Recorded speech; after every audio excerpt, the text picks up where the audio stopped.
Swami Śrīla Prabhupāda ki Om Vishnu Padma Hamsa Prabhupāda Sto Tadata Shri Bhakti Siddhanta Saraswati Thakur Śrīla Prabhupāda Nanda Koti Vaishnavi ISKCON Bhagavad-gītā Śrīla Prabhupāda Grantha Rashi Bhagavatam Nama Veda Bhakti Vindaki Tagore Premanande all glories to someone all glories to someone all glories to someone all glories to Shri Guru and the Lord.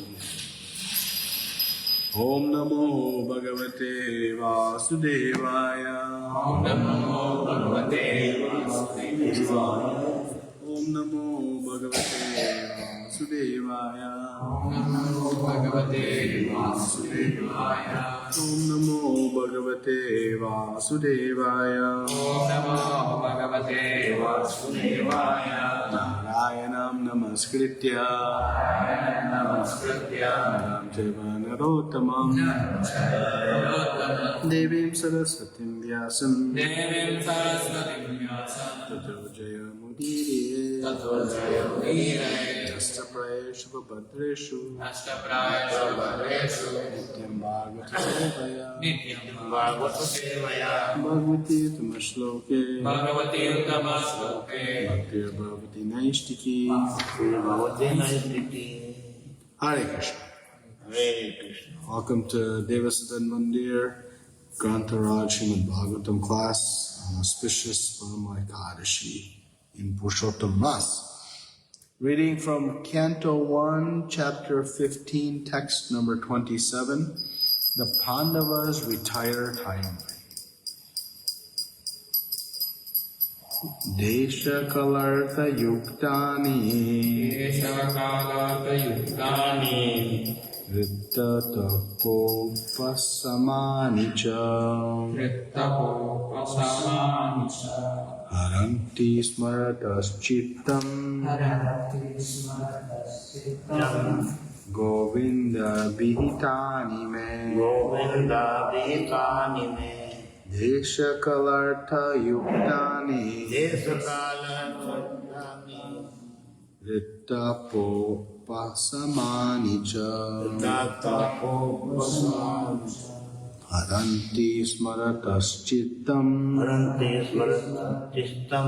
Govinda Bihitani Desha Kalartha Yuktani Ritta Tapopasamanicha Haranti Smaratas Chittam Govinda Bihitani Me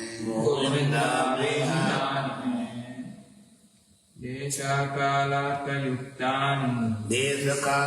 Yuktani Ritta Tapopasamanicha Haranti Smaratas Chittam Govinda Abhitani Me Desha Kalartha Yuktani Ritta Popasamanicha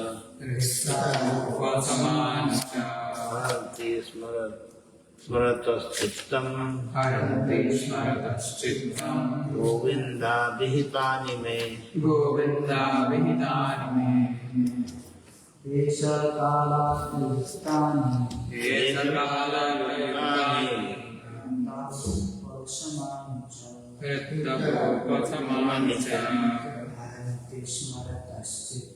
Haranti Smaratas Chittam Govinda Bihitani Me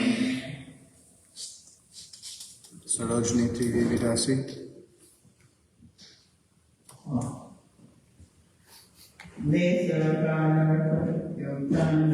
Desha Kalartha Yuktani Ritta Popasamanicha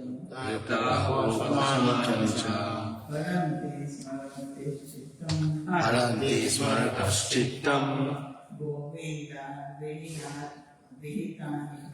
Govinda Bihitani Me Desha, space, Kal, time, Artha, importance, Yuktani, impregnated with, Rit, the heart, Tap, burning, upashamani, Pasamana, extinguishing, extinguishing, cha, and haranti, Haranti, are attracting, are attracting, smarata, Smarata, by remembering, by remembering, chittam, Chittam, mind, mind, Govinda, Govinda, the Supreme Personality of Pleasure, the Supreme Personality of Pleasure, abhihitani, Abhihitana, narrated by narrated by me, me, unto me.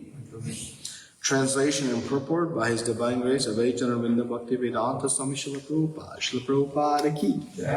Now I am attracted to those instructions imparted to me by the personality of Godhead Govinda, because they are impregnated with instructions for relieving the burning heart in all circumstances of time and space. Please repeat.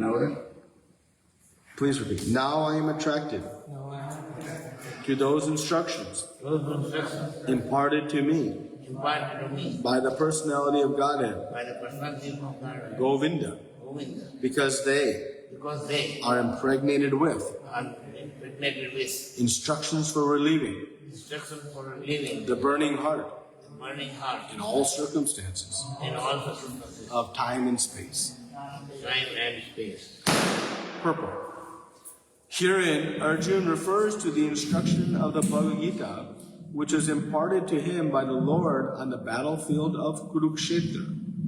The Lord left behind him the instructions of the Bhagavad-gītā, not for the benefit of Arjuna alone, but also for all time and in all lands. The Bhagavad-gītā, being spoken by the Supreme Personality of Godhead, is the essence of all Vedic wisdom. It is nicely presented by the Lord Himself for all who have very little time to go through the vast Vedic literatures like the Upanishads, Puranas, and the Vedanta Sutras.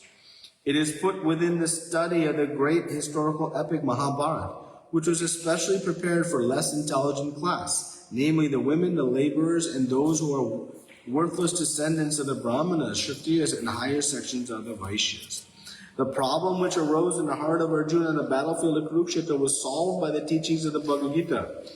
Again, after the departure of the Lord from the vision of earthly people, when Arjuna was face to face with being vanquished in his acquired power and prominence, he wanted to again remember the great teachings of the Bhagavad-gītā, just to teach all concerned that the Bhagavad-gītā can be consulted in all critical times, not only from solace from all kinds of material agonies, but also for the way out of great entanglements which may embarrass one in some critical hour.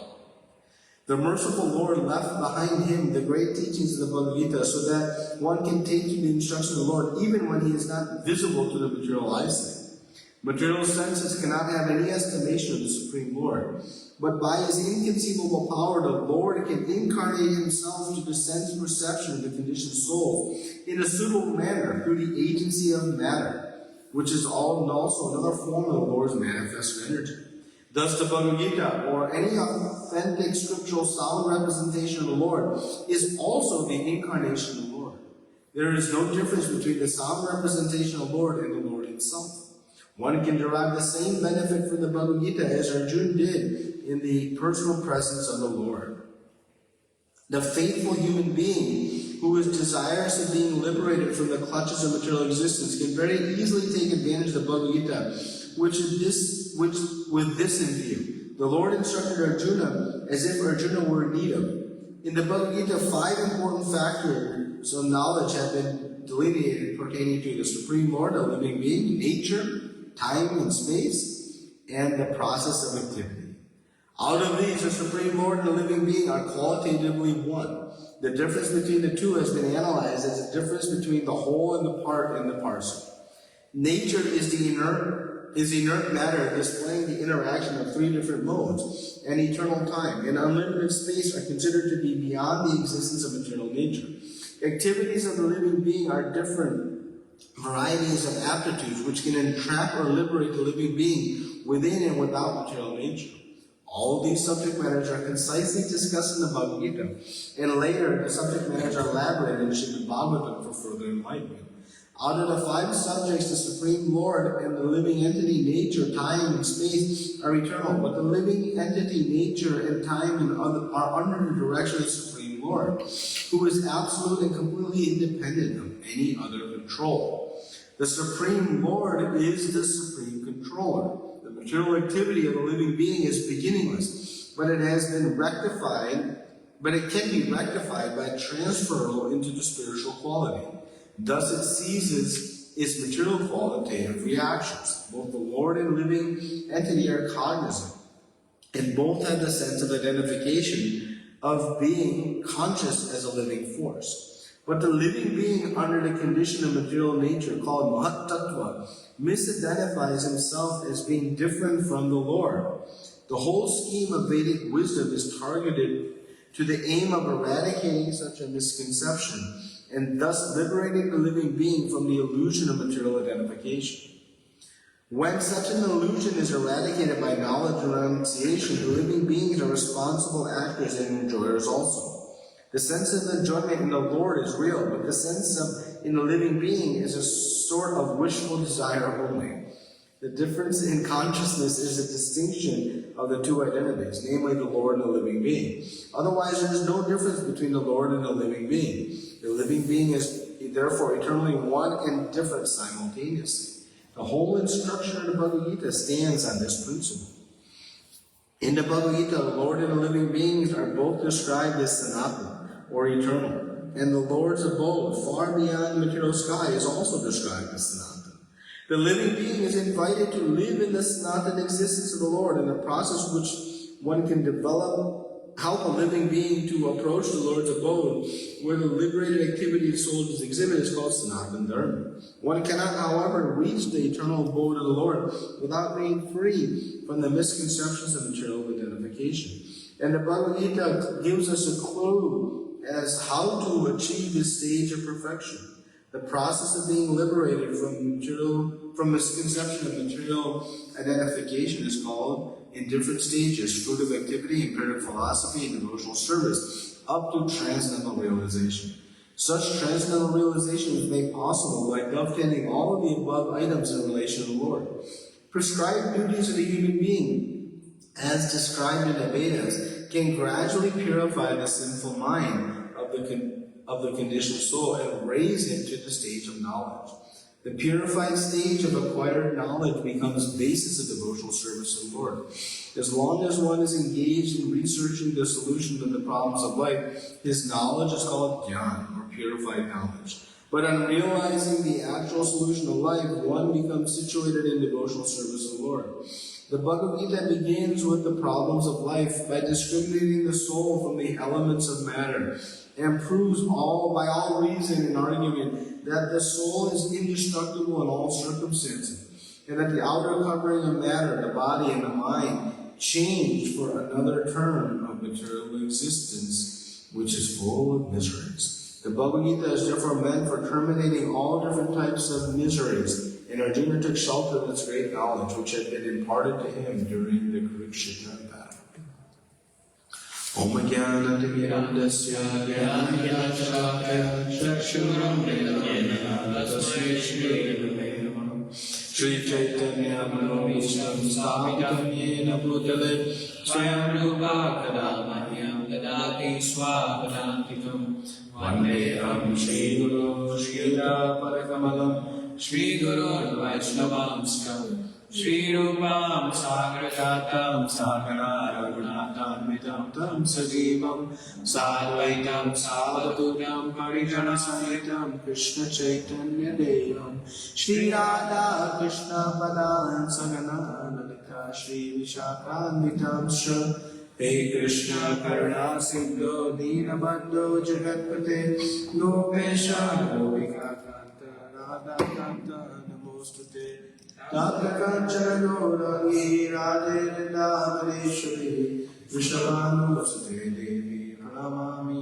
Haripriye Vanchakalpatrubyascha Krupasindhubhyaevacha Patitanam Bhavebhyo Vaishnavebhyo Namo Namaha Namo Vishnu Padaya Krishna Prasthaya Bhutale Śrīmate Bhakti-vedanta Swami Namane Namaste Saraswate Devi Gauravani Pracharine Nirvishesha Shunyavadi Paschatya Deshatayane Jai Shri Kṛṣṇa Chaitanya Prabhu Nityananda Shri Advaita Gadadhara Srivasadi Gaura Bhakta Vrinda Hare Krishna Krishna Krishna Krishna Hare Hare Hare Rama Rama Rama Hare Hare.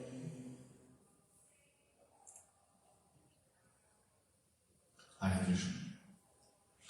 Now I am attracted to those instructions imparted to me by the personality of Godhead, because they are impregnated with instructions for relieving the burning heart in all circumstances of time and space. So, Śrīla Prabhupāda has given a very long purport here, and we're towards the end of the first canto of Śrīmad-Bhāgavatam. And we know that Śrīla Prabhupāda came to the US with the first canto translated. He drafted and wrote these purports while staying in Radha Damodar temple in Vrindavan. And he was unsure that he would ever finish Śrīmad-Bhāgavatam. So he wrote the first canto purports with a very purposeful intent that they include everything. So that if he never got beyond it, still one could get the entire essence of Śrīmad-Bhāgavatam from the first canto. And you know, in one way you can say all of Śrīla Prabhupāda's work are on the absolute platform. They're perfect. Because he was working directly under the instruction of Guru and Krishna. But on an objective matter, in the first canto, the purports Śrīla Prabhupāda have put together are his most exquisite composition. They are extraordinary. And with that, it's interesting to analyze and try to understand what Śrīla Prabhupāda is doing with his purports, and in particular being towards the end of the first canto, and he's writing a purport like this, which is telling us in essence, we're not this body, we're spirits. And they say, well, we already studied this, we already heard this. Why take up so much space to talk about, this topic again? And it illuminates for us a very important point that, no matter how long we have been in spiritual life, how advanced we may think we are, at the end of the day, we are constantly troubled by the most basic principle. The most simplest principle, this illusion of material existence. And so Śrīla Prabhupada, by his unlimited mercy, has given us a very detailed purport that honestly would take a few days to discuss. Each paragraph is written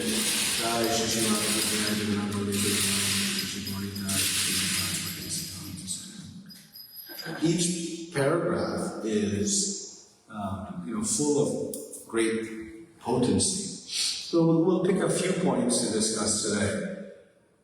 The first is that Arjuna is feeling great pangs of separation from Krishna. And the solace for that pain is Krishna Smarana, remembering the Lord. Because for the pure devotee, just remembrance of the Lord himself is being in the presence of the Lord. Because the Lord is present in an absolute means. He is present through his physical form, the Lord himself. He's present through the deity form, the Archa-Vigraha form. He's present through his holy names. He's present through his books. And Śrīla Prabhupāda writes that the material senses cannot have any estimation of the Supreme Lord. So, the devotee, they can perceive the Lord through any means. And there is no diminution in potency. So it's very interesting that Arjuna had the direct association with the Lord. Right? Just a few verses prior, he's speaking about a very intimate and personal relationship with the Lord that he had. A very casual friendship that they enjoyed. In the Bhagavad-gītā we see in the 11th chapter that Arjuna is lamenting, oh, I have treated you very casually in the intimacy of our relationship, not remembering that you're the Supreme Lord. So they had a very deep personal relationship. And so in Krishna's absence, that void that's created is huge. But Arjuna is filling that void by remembering the pastimes of Krishna, remembering his experience with the Lord, and ultimately remembering the very potent instructions of the Lord.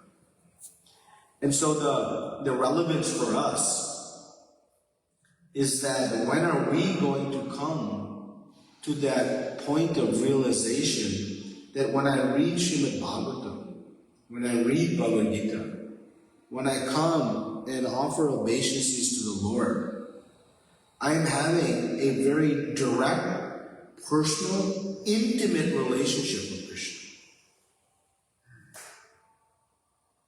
And it's a very potent relationship, but I'm not able to perceive it. And it's exemplified by my actions. Right? When I come to the Lord to see Him, am I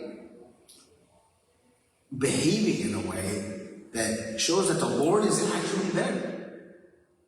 Or am I a little casual? Right? And the best way for us to try for some semblance of understanding is we could compare it to, if Śrīla Prabhupāda was visiting Devasodhan Mandir today,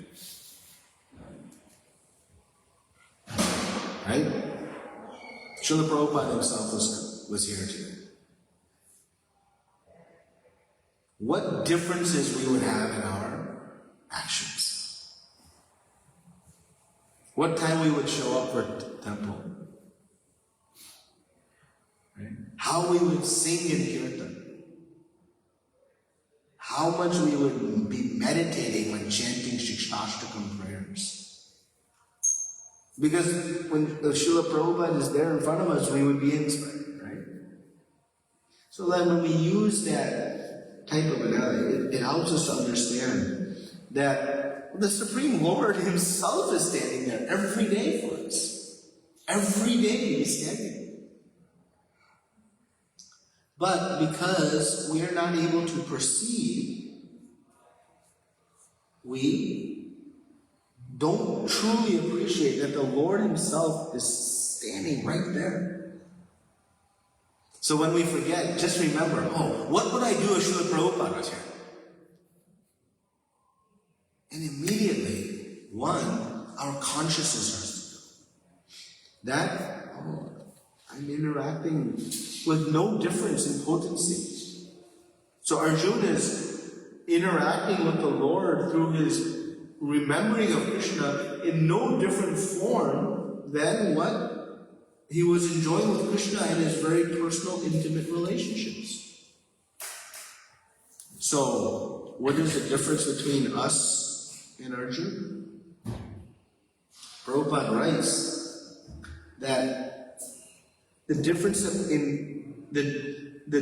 in consciousness is the distinction of the two identities, namely the Lord and the spirit soul. It means that our material contamination is what is getting in the way of our ability to perceive the Lord in this way. Just like if I have these glasses and they are filled with dirt and dust and grease and this, when I put them on, I'm not going to be able to perceive anything. I can't see anything. Why? My eyes are not broken. What's broken is the lenses. The lenses have to be cleansed. When the lenses are cleansed, then I can perceive and see. It's very simple logic. But the execution is not so simple. So how to cleanse? How to purify? So that we will actually perceive the Supreme Lord. Because just factually, if we actually perceive the Lord here, would we ever leave? We wouldn't. We would say, oh, I'm tired, I'm hungry. Just think, if Śrīla Prabhupāda was standing here, how long we would stay? Probably until he said, you should go now. We wouldn't want to leave. We wouldn't want to leave. So, this is the goal. So how to cleanse the lens is so that we can perceive the Lord. This is the purpose of the Bhagavad-gītā. Kṛṣṇa spoke the Bhagavad-gītā. Prabhupada opens this purport by saying that the Lord left behind these instructions of Bhagavad-gītā for the benefit of Arjuna, not for the benefit of Arjuna alone, but for all time and all lands. So in the introduction to Bhagavad-gītā, Śrīla Prabhupāda presents 6 points. And the one point he says is, what is the purpose of the Bhagavad-gītā? Anybody knows, what is the purpose of the Bhagavad-gītā? Huh? No. That is the instruction. But why Kṛṣṇa spoke the Bhagavad-gītā? For us to benefit. Huh? For us to benefit from it and connect to Krishna. For us to benefit by it? Yes. Kṛṣṇa spoke the Bhagavad-gītā to relieve humanity from suffering. To relieve humanity from suffering. This is the why it was spoken. And this Prabhupada writes very, very clearly in the introduction to the Bhagavad-gītā. To relieve from suffering. The how is connecting to Kṛṣṇa, knowing who I am, surrendering ultimately to the Lord. But the why, to alleviate suffering of humanity. And what the Bhagavad-gītā does so brilliantly, Prabhupada writes, we use the word concise, that it has if you take all of our Vedic literatures, all of the Vedas, the Upanishads, the Vedanta Sutras, and all of that, and you condense it into its pure essence, that is the Bhagavad-gītā. It is the condensed essence of all Vedic literatures. And that's why Lord Shiva says, Ekam Shastra. You should study one book.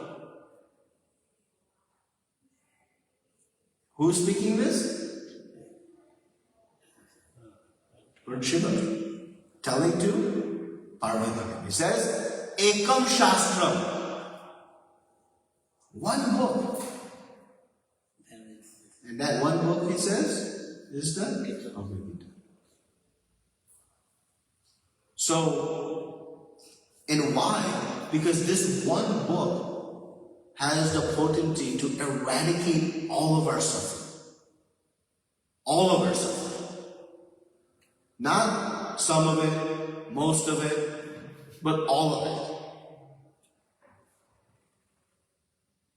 Another way we can try to understand the power of Bhagavad-gītā is that imagine that there was a pill you could take, and this pill would cure any disease you ever got.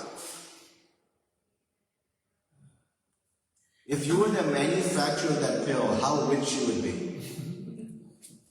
Everybody will get it. You would have wealth. You would be richer than Elon Musk. If you had one pill that could cure all diseases, well, you have that richness. You have the pill. It is the Bhagavad-gītā. This book is the only book that will cure all diseases. And how? Because it cures our disease of material identification.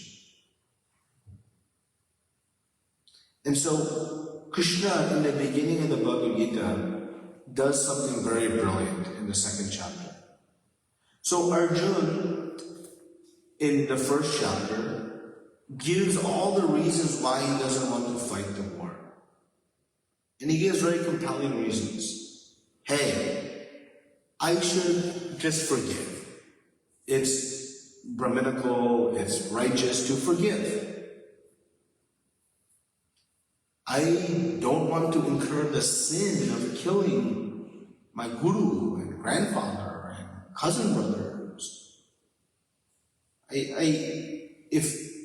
If I win and kill, I'll have nobody to enjoy this kingdom with. So why endure all this bloodshed? If we fight this battle, all the leaders of society will be perished and society will fall into ruin. There'll be nobody to guide. And for this he says, I'm not clear what I should do. So Arjuna puts forth very powerful statements. And in some ways hard to refuse. How can you say that he shouldn't forgive? We say that is one of the great qualities of a devotee. They forgive. So how Arjuna should forgive? So Kṛṣṇa, in one way, not directly, makes Arjuna look like a fool. But he's not making Arjuna look like a fool. Who is a fool? Why? Because what Kṛṣṇa does, he proves right in the beginning of the second chapter that any situation we look at from a material perspective, the decision we make will be the exact opposite of what we should do. Exact opposite. So Arjuna is convinced he should not fight because he wants to have compassion to those on the side. So Kṛṣṇa says, hey, if you want to have compassion, you should fight. What?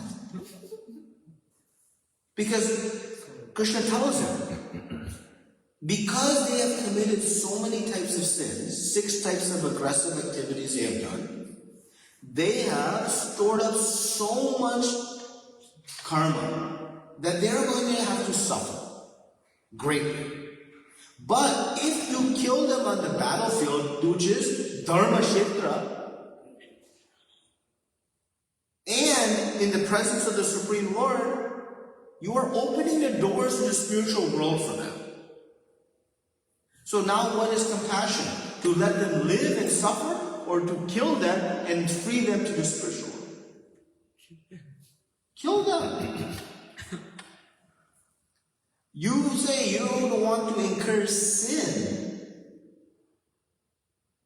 but by not doing your duty, you are incurring sin. You are a Kshatriya. Your responsibility is to protect society. If you don't do it, you're incurring sin.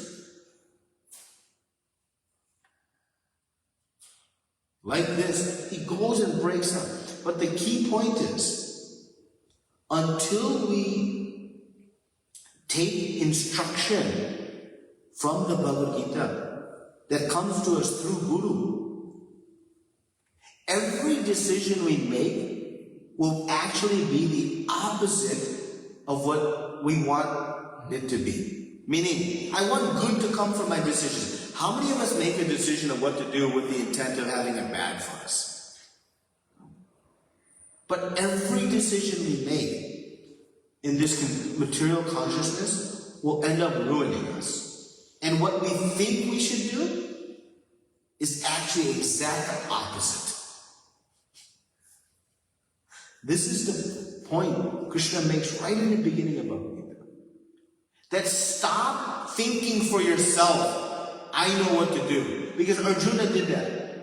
Arjuna said, you know what, I'm done. I put all my logic forward to try to figure out what to do, and I don't know. And so what did he do? But his surrender was very specific. And we should tattoo this verse on our arm, on our chest somewhere, and always remember. Because he said something very potent. He told Kṛṣṇa, please, you instruct what is best for me. Not, Kṛṣṇa, please sanction my desire. And this is what we do. We go to Guru, we go to, our senior devotees, we go to Kṛṣṇa. I want to do this, is it okay? And it is the most foolish thing to do. Because when we go, for example, to Guru, say, Guru, can I do this? Now we have trapped our Guru. Because if Guru knows we are not ready to listen to him, then he cannot say no, because he knows he'll disobey the order of Guru and that's more offensive. So then, I'll say, okay, you do. But we think, oh yeah, Guru sanctioned my order, my desire. He wants me to do this. No, he doesn't want you to do this. But why he agreed? Because you asked the question the wrong way. How to ask the question? How Arjuna asked. Kṛṣṇa, you tell me what's best for me. So how to approach Guru? Not Guru, is it okay if I do this? No, it's Guru, what is best for me? You please tell me. Now we have given full range of options. This is how we should approach Kunja Bihar, Śrīla Prabhupāda, our spiritual master. Just as Arjuna did. Because then Arjuna got the perfect instructions. That is still in this condition that he's in now, eradicating his issues. So every crisis, every dilemma, every problem we face in life, there's only one solution. There's only one solution. Follow the instructions of Kṛṣṇa from Bhagavad-gītā. That's it. It's the all-in-one. And the other is also exactly true. Whenever we face a crisis, a problem, a challenge, why it's there? Because we stopped following. That's the root cause. Prabhupada writes in this purport so brilliantly.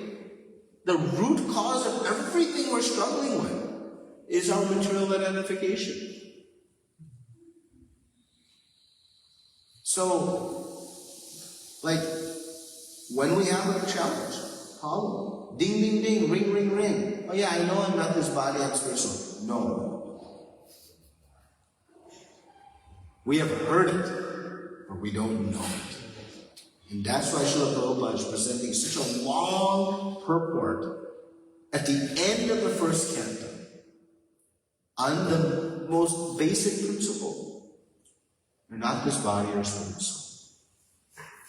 So this is our need. And to the extent we are not perceiving the Lord in His real form like Arjuna is, that's the extent of purification we need.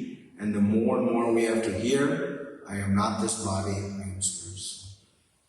Śrīla Prabhupāda ki, Śrīmad-Bhāgavatam ki.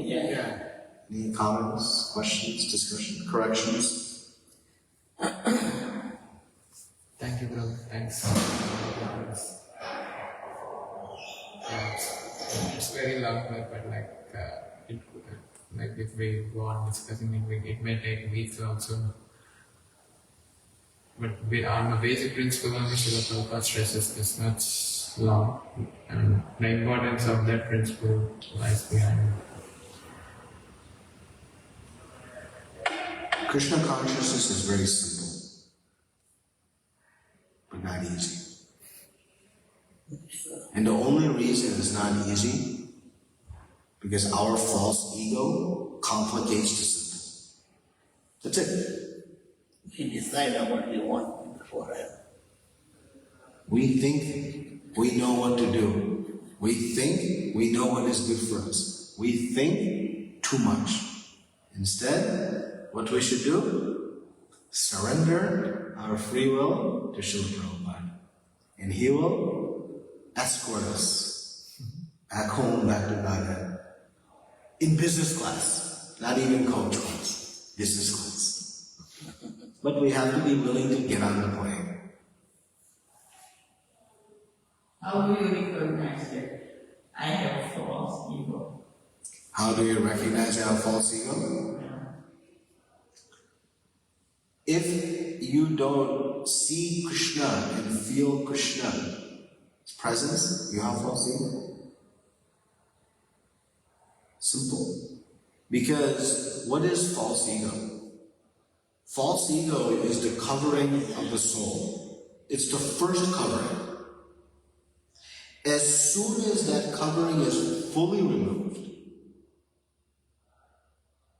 our full consciousness, remember soul is Sat, Chit, Ananda. Chit is the knowledge potency. It means I will experience Krishna in full, everywhere. So, the false ego is what covers that realization. So, when I have ups and downs in spiritual life, false ego. How there can be any downs? How there can be any downs? Krishna is the supreme, everything's absolute. Downs means my plan didn't work, but Krishna's plan worked. Krishna is Ishvara Param. So these are some ways we can diagnose. But at the end of the day, until we are, because why we still have material attachments? If we had experienced the richness of our relationship with Krishna, everything else, in Nectar of Devotion, Rupa Goswami explains that the heart of the pure devotee becomes very dense, Sandharana Visheshatma, that it's like condensed. There's no space for anything to enter. Like, if you have an orange and you put a needle into the orange, you can inject some fluid, right? Because there's some space. But if you have an iron ball and you put a needle, what happens? Nothing. He says the heart of the pure devotee is like that. It's so full of thoughts and love and remembrance of Krishna that no material thing can enter. You can be in the midst of all material allurements, but in the heart, it's it's condensed bliss. That happens when the false ego is fully eradicated. There's no void in it. There's no space, there's no void. So there's no space for anything material to enter because it's so full. So right now we have mixed. Right? We have some love for Krishna, some attraction, but we also have some material element, hankerings and desires and aspirations, right? Because we still have that. And so that is indicative of there we still have some false ego. And remember, false ego is not on or off. It's like a giant covering that we are just chiseling away, right? And breaking down layers and breaking down layers. And like if you're breaking a stone, you have to hit and hit and hit, but sometimes you don't see anything happen. But there are micro fractures happening subterranean, below the surface. So those hits are, what's the hits? Hare Krishna, Krishna Krishna, Hare Ram, Hare Ram. Now, attentive chanting is what breaks that. And eventually the false ego will slowly and assuredly completely break away. So it's not an on and off switch, it's like a dimmer switch. Right? So we have made a lot of progress in removing our false ego, but we have to keep going and keep going and keep going. Till we see Kunja Vihari truly as the Supreme Lord, then we know. Okay.